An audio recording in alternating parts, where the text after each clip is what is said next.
C'est reparti déjà. Sur la semaine, on est 14.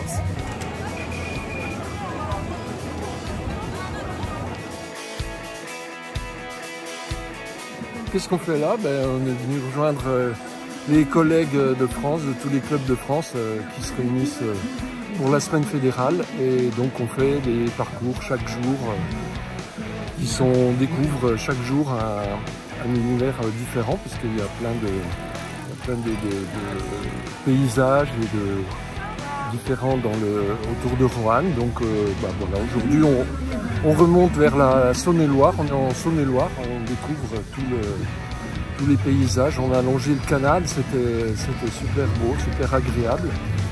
Et on va continuer à remonter tout le long.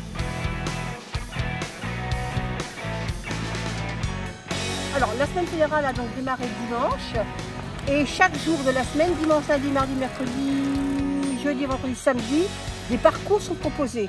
Et sur une journée, comment dirais-je, sur la même région, il y a au moins 4 types de parcours proposés avec évidemment des difficultés et des longueurs variables. Exemple, aujourd'hui, le P1 fera 52 km, ce sera le plus court, et le P4, ce sera le plus long avec 158 km, avec 1438 km de dénivelé.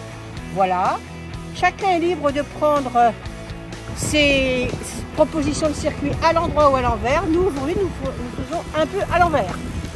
On a organisé donc au Club d'Albertville la semaine internationale du cyclotourisme en 1997.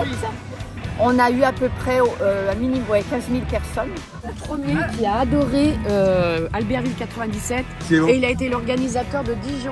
Depuis le temps que j'entendais parler des semaines fédérales, non, je me suis décidé pour Albertville. Albertville, alors c'était un enchantement.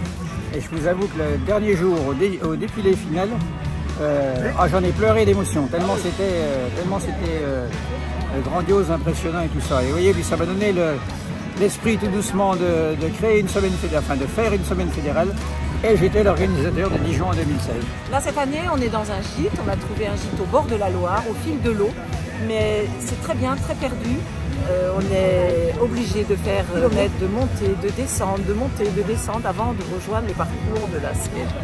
Donc c'est très difficile. Au Club d'Albertville, on a 172 licenciés et beaucoup de femmes, contrairement aux autres clubs cyclo. Et des jeunes, pas comme moi, mais c'est très bien, ça du renouvellement de jeunes. Ce qui est rare dans les clubs cyclo